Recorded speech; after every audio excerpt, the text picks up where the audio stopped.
Welcome to your free YouTube Magic Masterclass. These are 5 of the best card tricks of all time.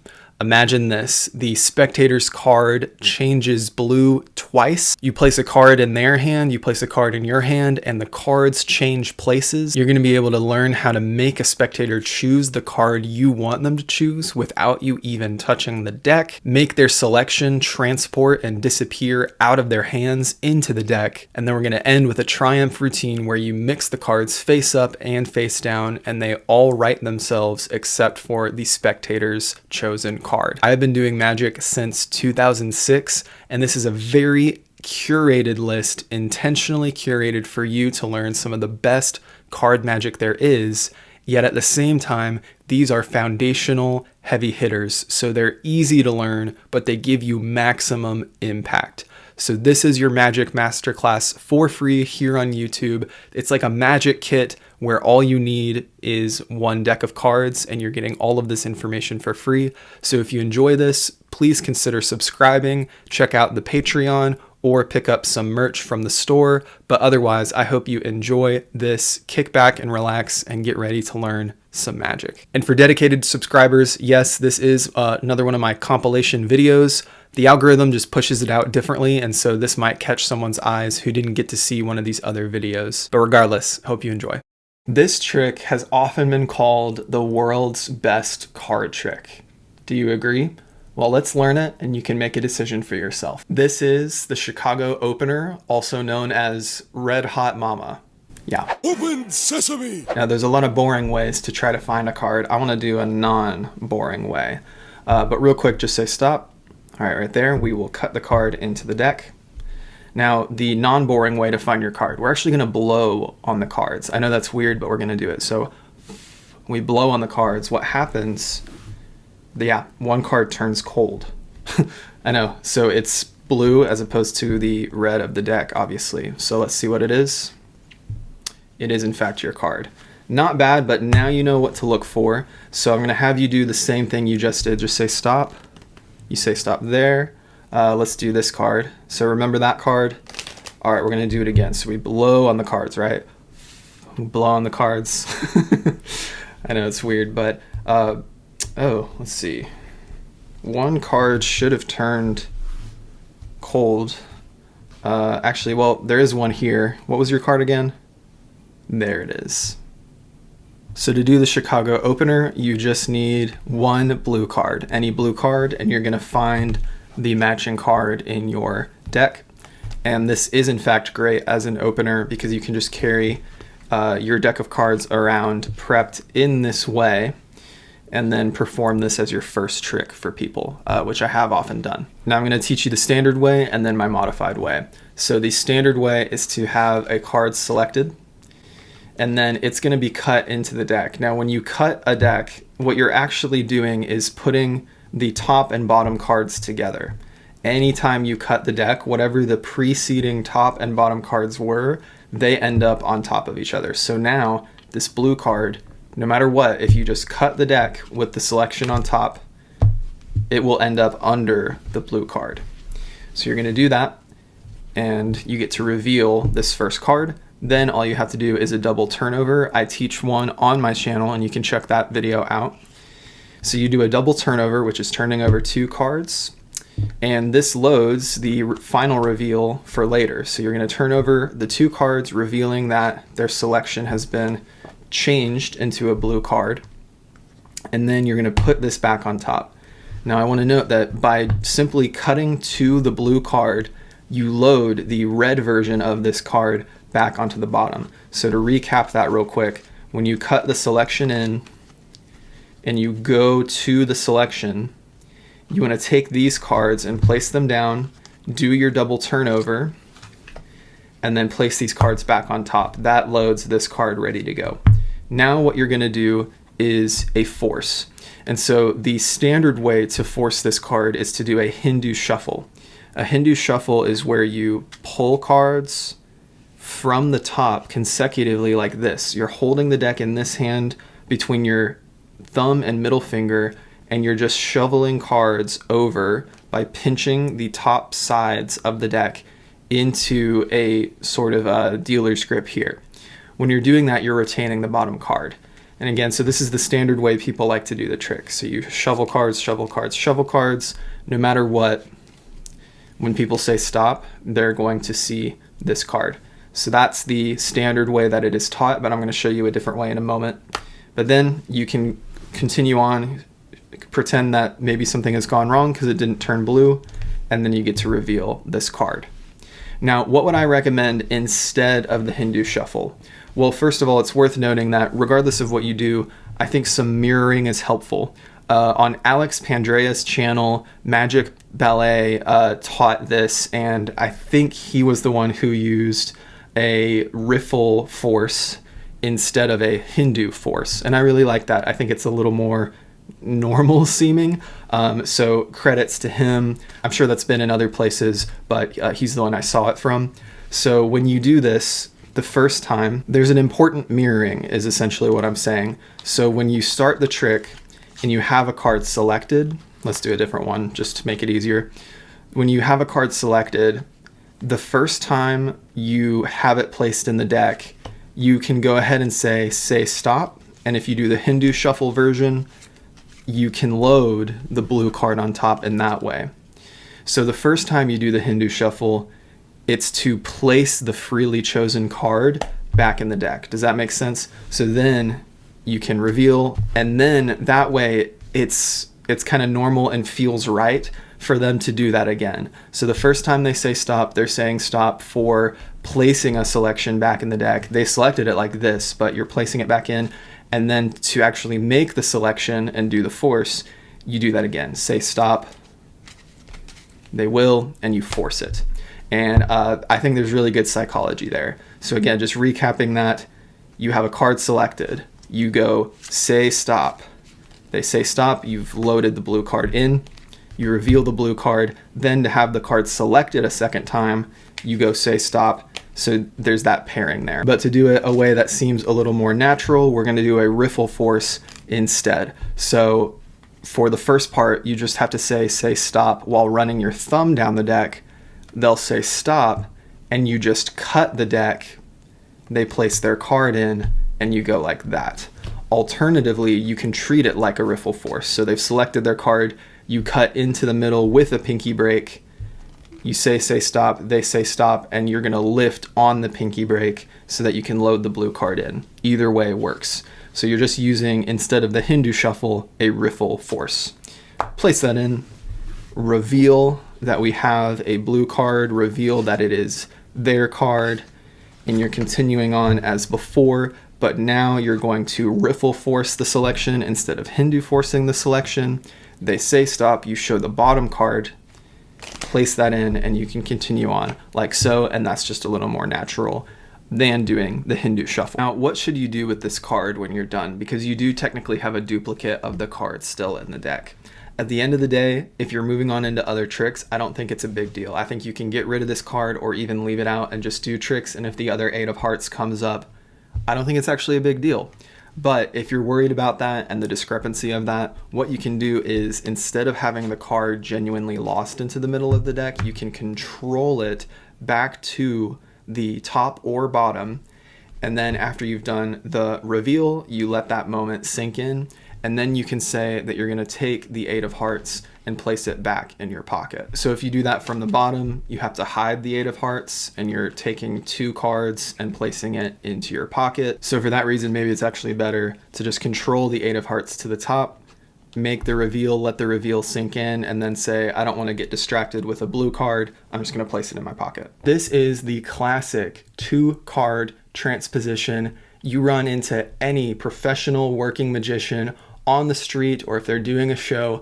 I bet you this is often in their shows or in their sets because it is just that strong and powerful. It's a classic for a reason. I'm scrolling through TikTok. I see someone post like, I actually met David Blaine. I ran into David Blaine. And what did he do? He did this. He did a 2-card transpo as the first thing he did to them. This is the secret. This is a trick David Blaine himself does. Like this. Here's where it gets important. Look, you can see the card? Here's what we do. Put your other hand on top like a sandwich, like that. And watch, remember this card as well. 10 of hearts, watch the 10, ready? This one's good. If you just rub it, see it changes. There's the 8. Look in your hand. Look in your hand. Turn it over. Open it up. Open sesame! This is the classic 2-card transpo. I think it's a trick every magician should learn, and it gets amazing reactions. This should be your opener or a part of your opener at least some point in your life. You need to try it out and see the reactions that it gets. I love this trick so much, and it is considered kind of a foundational staple among magicians. So I'm going to teach it to you straight. I'm also going to give you some of my thoughts, and I hope you will go out and use this to fool your friends. People really enjoy this one, so let's get into it. The classic 2-card transpo uses one simple secret: a duplicate. Just one duplicate of one of your cards. Some magic companies these days are producing cards with a duplicate already loaded into the deck for you. Illusionist, they make the cohort deck and they load a duplicate Queen of Spades. So you don't even have to get a second deck for some of these decks that magic companies produce. I believe Daniel Madison has done that from time to time as well, to my memory. But you can also get a bulk of bicycle rider decks for pretty cheap on Amazon. So if you get a brick, which is 12 decks, or just a few decks, you can use another deck of cards to provide yourself some duplicates as you perform magic.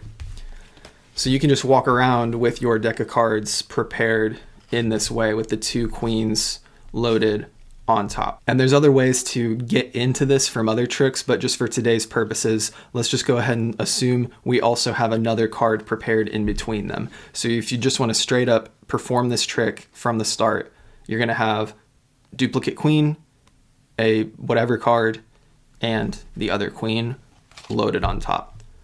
From here, it's very simple. You do a double turnover, a double lift to reveal or show the Ace of Spades. So this is 2 cards, but you're pretending this is the top card. To learn the double lift, check it out on the channel. You're gonna turn that card back over and you're gonna place that card in the spectator's hands. This is what's great about this trick, is it gets them involved. They're holding something in their hand, right? And psychologically, to make them not look at it, but also to increase the effectiveness of the illusion. It's kind of a playful challenge. Encourage them to make it so that you can't affect that card or do something sneaky with it, right? So that's a way for you to get them to, you can instruct them to place their other hand on top, right? And if they've placed their other hand on top, they're less likely to try to look at it. So as you get more confident, you might just have them hold it. If you're able to influence your audience and you're noticing that people will listen to you, this also depends on the audience member. If they're more compliant and you feel like they're not going to be rude and look at the card, right? If you kind of know that about the person and you're vibing that, you can be a little bolder and just place it in their hand. But if you want a surefire, especially to build confidence, I would encourage you to tell them to put their other hand on top, right? So they've put their other hand on top. They're holding the queen now. This is what's great about this trick, is it uses a simple usage of the 1 ahead principle. So we're 1 ahead now. The reveal is ready. That's being 1 ahead. Awesome stuff. So that queen is in their hand. Now all you have to do is another double turnover to show the queen, because they think this is the ace. You're going to turn that over, and then the rest is just acting. So you can get rid of the deck for a moment. You can place it down, whatever. I would encourage you to just focus on these 2 cards here, right? This isolates the image in their mind. You just have these 2 cards, and really play this up. Wave it under their hands, or snap, or even like graze the top of their hand with the card. Don't be weird, but whatever feels right. Make the moment magic. Really focus on and isolate this moment, and then reveal that you have their card now. And then you can encourage them to reveal and turn over their card. So that's the simple, classic 2-card transpo. Do not underestimate this. Just the simple switching of the 2 cards is huge. But of course, you do have the duplicate here. So if you want to get rid of this, you have a huge window of opportunity to do so that the whole deck and everything else is examinable afterward. To get rid of the duplicate queen, I'm going to rewind us to the moment that, okay, so we've shown the queen. You can forget about this for a moment, or just be holding it at your side. Depends on if you have a table or not. But you're focused here. You do the reveal. You're not getting rid of it yet. You get rid of it the moment you tell them to turn over the card. The moment they are turning the card over, you can slide this over a little bit as you go to your back pocket, and you just shove it down your back pocket. Get rid of that card. I've even done the front pocket. Some people love top palming cards and being sneaky guys, but truly I don't palm. I don't do anything fancy. I slide the card over and I shove it in my back pocket, and then I come back right as they are focused. All eyes are on the queen turning over. That's the reveal moment. You have them do the reveal moment, so you encourage them, go ahead and look at what's underneath or what the card is. And they're going to turn it over. And as they're turning it over, you're back here pocketing the card. It's just a simple principle in Magic that you're using those windows where you know the attention will be there to make your move. Another great thing is that while the duplicate card can't be signed by the spectator, this card can. The true single card that swaps can be signed, and that will increase the effectiveness of the illusion. So you have the ace, you can have it signed with a Sharpie, then you're placing the queen in their hand, you show the other queen, and then you move forward with the illusion as I showed. Again, do not underestimate this trick. This trick alone has gotten me some of the best reactions I've ever had in Magic. And now you know the secret, so make sure to practice well so that you can perform it well and you can fool your friends and they can enjoy the Magic too. This trick will convince people that you can predict the future or that just crazy coincidences happen around you.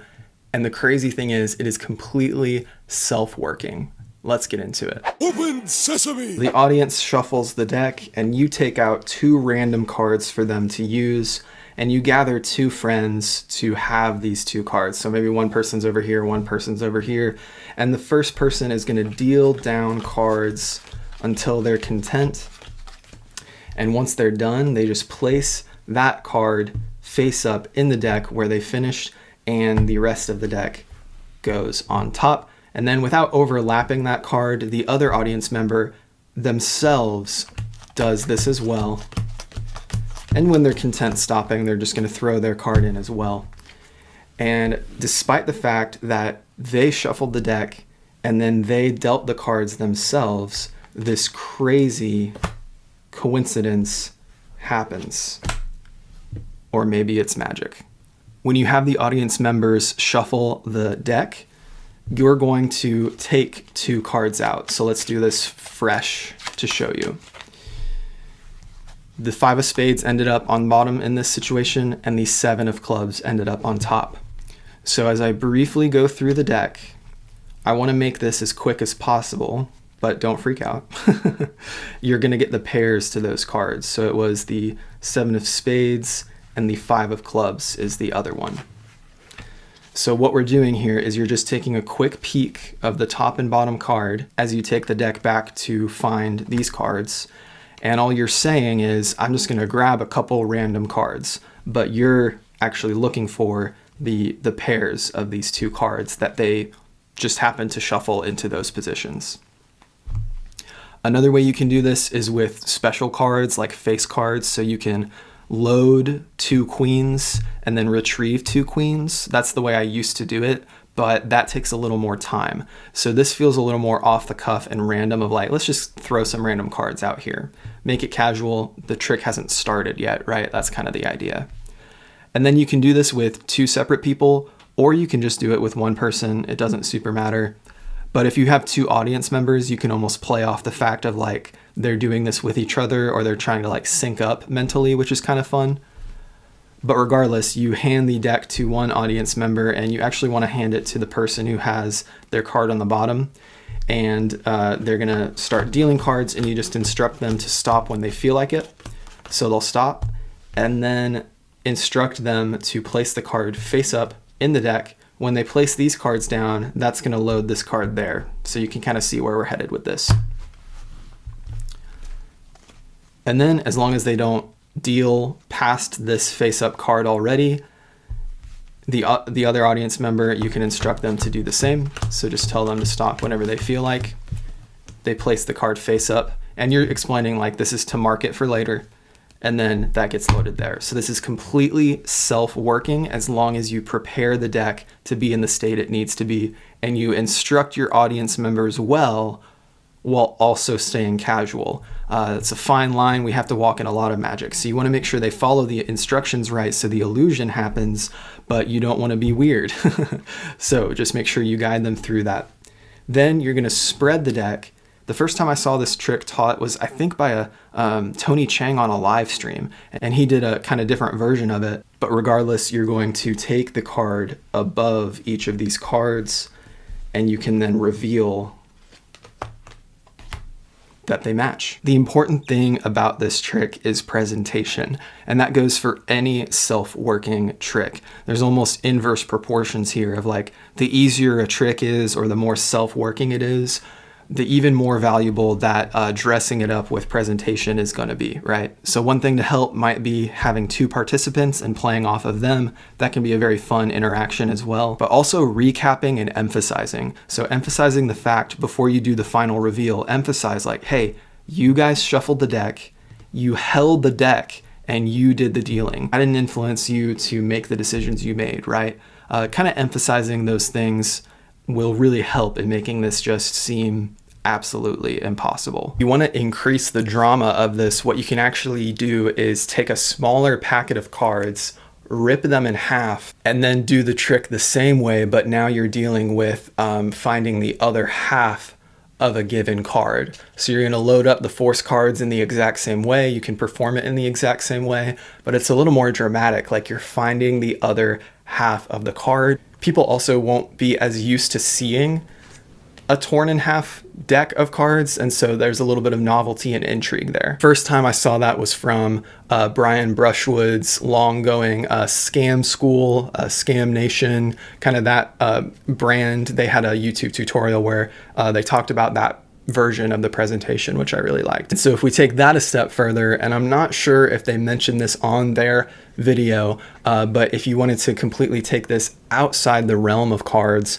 you could actually get like photos, like old photographs of like, maybe it's like portraits of people, or you can make it like old black and white photos. And so now you're completely outside the realm of cards, but you can still have people mix them, and then you find the halves that you need to force, you take those out, you go through it the same way, but now it's not even like a card trick anymore. It's people finding the other half to these photographs. So I was kind of ideating around that, and I was going to use it for like a Halloween show a year or two ago. I didn't get around to doing that, but I think that's a really cool potential for a way to present this trick. And then I also need to shout out Dan and Dave, because they recently taught it on their YouTube channel, and that's where I saw the version where you just casually take two random cards, and I was like, oh, why haven't I been doing it that way? I've been trying to get like special face cards, but you can just do it this way instead. Editing Michael here. I did want to share an extra story, an extra recommendation on how you can use the principle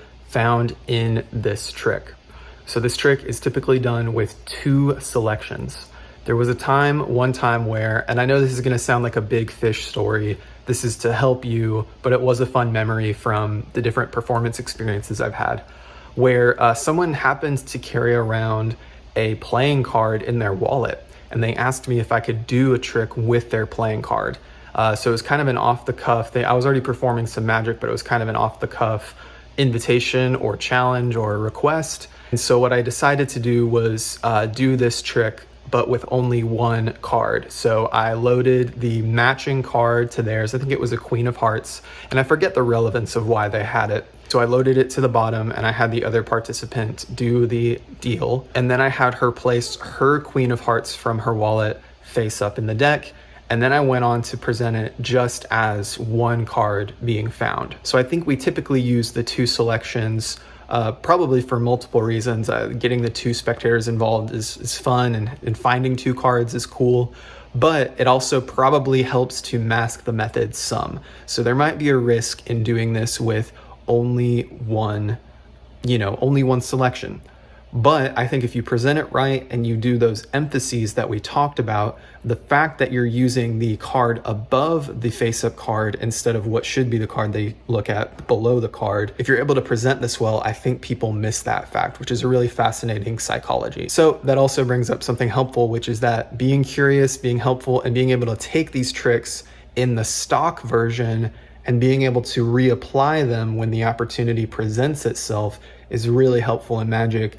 And that made it, of course, a very unique and special experience for that person. And you can do that for others too. Once you learn these tricks well and you know the normal way to do them, you can start remixing and freestyling, which is so fun to do in Magic. Is that right, Theo? This trick, despite being one of the first tricks I ever learned, has for many years been the closer to my card routines. And you're about to learn it right now. Open sesame! For this trick, I'm actually going to try to read your mind through the screen. So first, make sure you memorize this selection. Could truly be any selection, and you could truly be here yourself. You could even shuffle the deck yourself. And what I'm going to try to do now is read your mind. So what I want you to first do is locate your card. Look closely at the screen and try to find your card amongst the cards. Okay, I'm just going to hold my hand over each side of the deck. So first, just think in your mind, is your card here, yes or no? Okay, I'm going to get a feel for that. Now this side, is your card on this side, yes or no? Okay, I'm going to make a call here. I'm going to eliminate this side's worth of cards. So I hope I'm on the right track here. There's some cards left here for me to eliminate. So let me just make a judgment call here and get a few cards out. Okay, let's see what we got. Now when I go through these cards, again, same thing applies. I want you to just think in your mind, yes or no, this is my card. And I'm going to try to read you. Okay. 3 of spades. Could it be the 3 of spades? 3 of spades, yes or no? Okay. King of diamonds. Is it the king of diamonds, yes or no? Could be. Okay. 5 of clubs. Is it the 5 of clubs? Guess we'll find out. 6 of clubs. Yes or no? Okay. And the 10 of diamonds. Is it the 10 of diamonds? Okay, I think I'm picking up on something, but I need to be sure. I need to know for sure if it's the first, second, third, fourth, or fifth card. So on the count of 3, I want you to actually mentally picture yourself sending me the card, okay? And if you were in person, you could hold these cards yourself, but I want you to just do it mentally from where you're sitting right now. On the count of 3, 1, 2, 3, send the card. Okay, I think something happened, but I'm still not sure. I still don't know what it is. But something feels different. Actually, let's see. We had 5 cards. What do we have now? 1, 2, 3, 4 cards. Do you see your card here anymore? It's gone? This is what I think happened. I think you sent it, but you didn't just mentally send it. I think you physically, magically sent it back into the deck. This is the Biddle trick, a classic of Magic. A lot of Magic companies and folks like myself will teach it for free on their platforms. But anyway, how you do this trick, there's a few sleight of hand moves involved, but you're going to have a card selected. Now, you can have a card freely selected. And what you would do in that situation is, let's say they chose this card, you would want to control it to the bottom. So I teach multiple card controls on this channel. Just be sure to check them out in our playlists.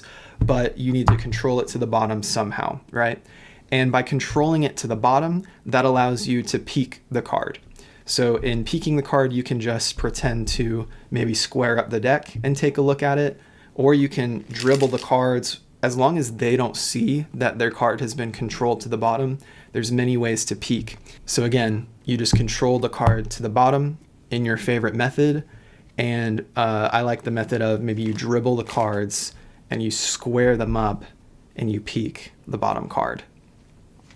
Then make sure you shuffle it back in the middle, and then you can give it away to them to shuffle, and you can move forward with the trick. Version number 2 of how to do that is you can just go ahead and force the card. Then you don't even have to peek it. So one way to force the card is to have it ready on the bottom or top. So let's say it's the 6 of diamonds on top is your force card. Cut it into the middle, keep a break on your pinky, riffle down. No matter where they say stop, just pick up at the pinky instead of the thumb, and then you will have that card forced. So regardless, the idea is that you're not going to actually have a card controlled for the next part of the trick. You're going to have a card peeked or pre-known. So whatever your way of getting into that situation is what you need to do in order to move forward with the trick. We'll get a fresh selection one last time. Let's say they've chosen the Ace of Hearts and you've either forced or peeked the Ace of Hearts. Then you can have them shuffle to their heart's content because you already know the card. So they'll shuffle, and then you're gonna dive into the presentation of body language or reading their mind. It's all about you guessing the card, right? And that is motivation for getting half of the deck discarded and put aside. So once you find where the Ace of Hearts is in this situation, so the Ace of Hearts is here near the lower part of the deck. So you can say, is your card more over here and you're watching them?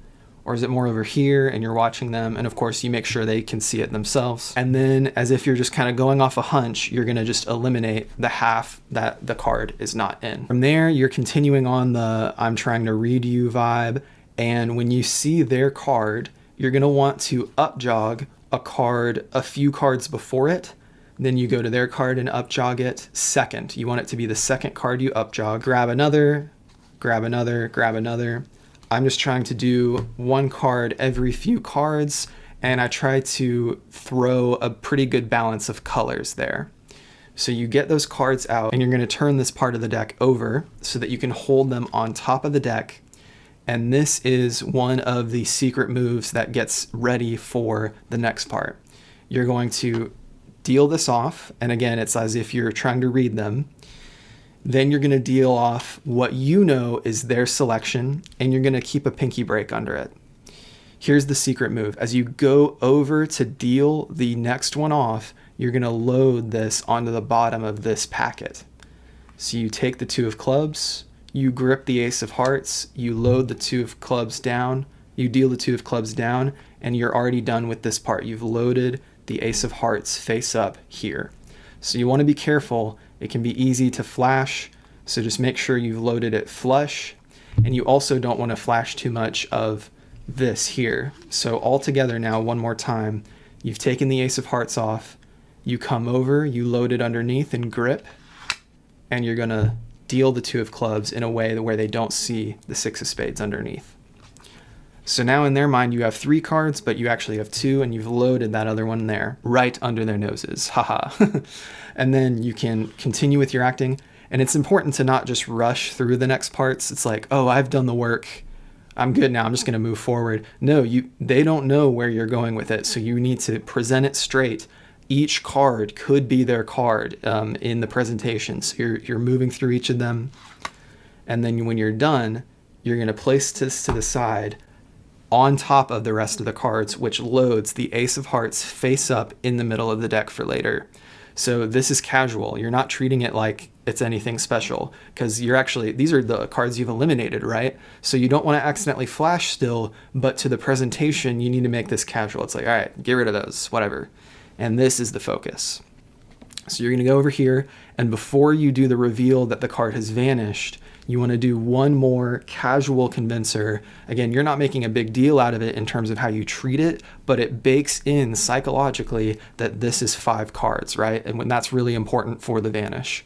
So you're going to do an Elmsley count. Now here's how I do it. This is the way I've been doing it for years from my youth. I think everybody has kind of their own different versions of what makes them comfortable. But the way I do it is in my subordinate hand in our dealer's grip, I'm going to peel back this way toward my thumb. So usually you would deal cards like this, right?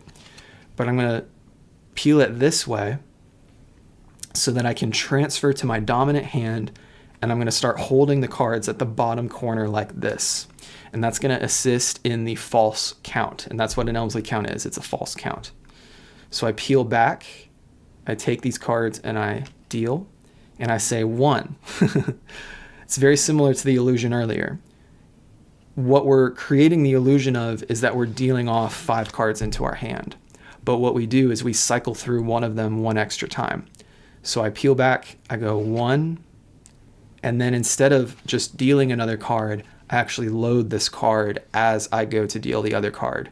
So I load it, I take another card, and I say 2. Okay?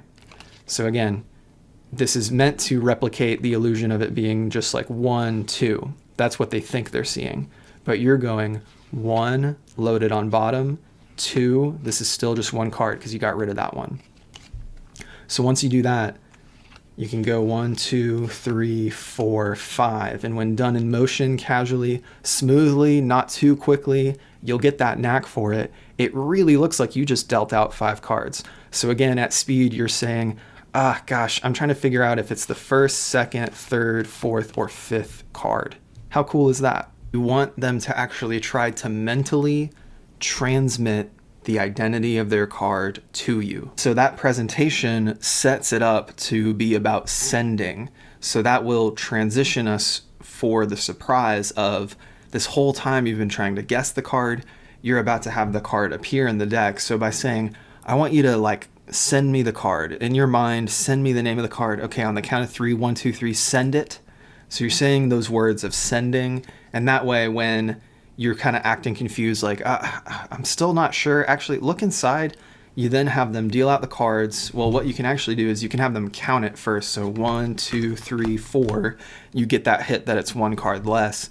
Then you can have them turn over and see their card's not there. And so that will thematically tie to, oh, I think you sent it, but I think you literally sent it into here, and you can reveal it there. Conversely, you can spread the deck face up so that you have a face down reveal, which kind of prolongs the final reveal moment even longer. The important things to remember are that you need to identify the identity of the card, present this as though you're trying to guess the card, eliminate the half that the card is not in, remove some cards, making their card the second card. You're gonna do that load onto the bottom of the packet. Make sure you're casual here where you're placing this down, but that you also don't flash. And then you're doing that false count into your subordinate hand. And take your time with this. You can even explain that it takes a minute, but that it's going to be worth it in the end. I heard a magician talk about that of if you have a little more mechanics and processing, you want this to be fun, entertaining, and that tension to be right and for it to not be boring. So you can even give the disclaimer at the beginning, like, hey, this takes some time. You can explain, I'm going to be trying to figure out your card. It'll take me a second, but I promise it'll be worth it in the end. Something like that. I believe I first learned this from Illusionist, and then I also learned a version from Theory 11 as they had a free tutorial for it. And I kind of presented it one way for a long time. And I was sort of dipping into the presentation you see now, but what fully moved me into this idea of like a mentalism trick turned magic trick is Alex Pandrea. And so full shout outs to him. He understands, I think, psychology and theory really well. And so I'm not sure if he came up with that presentation, but I very much affirm the value of it, which is that by pretending this is I'm gonna guess your card trick, you really surprise them when it's a transported card trick. Does that make sense? So this whole time, the explanation is, I'm going to try to guess your card. I'm going to read your body language maybe. I'm going to read your mind. You're doing it in this is I'm guessing the card trick. And that allows the rug pull, the surprise of the transporting card to be even stronger. So shout out to Alex Pandrea. And so I definitely encourage, please, when I mention people, check them out. I want to share the love and the magic. And that's why I mention them. I love it as well because it kind of satisfies what you're telling your spectator is going to happen. Their card is found, but it's in a way they weren't expecting. And psychologically, I think that's really great when it comes to how you present magic. If you're able to satisfy the conditions of the game that you're kind of playing, but then you're able to still surprise them, I think that's what some of the best tricks do. Still crazy. Oh! But there Except is for one card. There is a card. No! Did I get it? Yeah. Let's go! Open sesame! Let's have a card selected. Let's say it is this Queen of Spades. And We're going to lose that card into the deck. But we're not just going to shuffle it normally. We're also going to bring a little bit of chaos into the situation. And so we're just going to dig these cards face up into face down, mix it up a little bit there, and I'm just going to organize all of that up. And so now the idea is, not only would it be hard to find your card in a shuffled deck, but I don't even know if your card is face up or face down, okay? And so what I have to do in this case is a little bit of magic, and all the cards write themselves, all of course except for one. One card amongst all the others is still the opposite way. And of course, it is your card. If you're not convinced this trick is cool, this is the trick that David Blaine actually taught Marques Brownlee. If you learn and do this trick well, you'll not only be like amazing magician David Blaine, but maybe you'll be cool like the tech reviewer Marques Brownlee as well. I learned this for the first time from Alex Pandrea on his YouTube channel. This is a classic of magic, and there's many ways to do the triumph, but this way uses the slop shuffle. First part you need to do is to know a card control. We teach several on the channel. The one I did in the demonstration was effectively a double undercut, but I did it to the table. So we have the Ace of Hearts here. I keep a pinky break under the Ace of Hearts, and then I cut all those cards to the table. And then instead of just cutting the rest down, I cut part of those cards down and then the rest of those cards down. Another YouTuber, shout out to Craig Petty. He uses that move a lot. It's basically a double undercut just to the table. But however you want to control the card to the bottom is up to you. We also teach a very easy pass or shift on this channel called the Herman pass. So that could be something else you want to do if you want to pass the card to the bottom. Once the card is controlled to the bottom, you're then going to do the slop shuffle. So you move a few cards over and you turn over, and then you're going to move some more cards over and turn over again. So what's actually happening is the cards are going back to back, but what you're simulating happening is jamming these cards together. So a bit of acting that I've seen that might help is to act as though you're digging them in there when you do this. So feign a little bit of struggle, you know? So it's like, we're getting it in there, we're getting it in there. And it helps if these get a little bit messy. So you're maintaining control, but you want to maybe skew them around a little bit while also not actually losing control. And then once you get to the last few cards, just throw the rest on bottom. So now we have a ton of face-up cards and a ton of face-down cards that look like they're mixed face-up and face-down. And then this is the selection, and you're going to put that on top. Something I like to add is if you have a table, you can simulate what a lot of card workers do and put these on their edges. And if you've done this messily enough, you can then do this little rotation where you're pushing the cards into place with your dominant hand here. And they will get glimpses of the face up and face down cards in that chaos, in that wheel. And it just looks authentic. It looks like you really are mixing up face up and face down cards. What you actually have is this situation. You have the selection, you have face up cards, and you have face down cards. Now for most decks of cards in the way they kind of naturally have their own bends to them, it's going to be fairly easy to find this back-to-back situation. So what you want to do is aim high first and show a face-to-back card. And then the second time you're going to shoot for that back-to-back. If you're struggling with that, it might help to bow the deck in a certain direction just by doing this before the trick starts. So that way there will be a natural curvature, which will make it easier to find this situation. Once you find the back-to-back cards, you just have to turn this over before putting it back down. What you're doing is taking this with the selection here and turning it over so that all the cards are in the same direction now except the selection.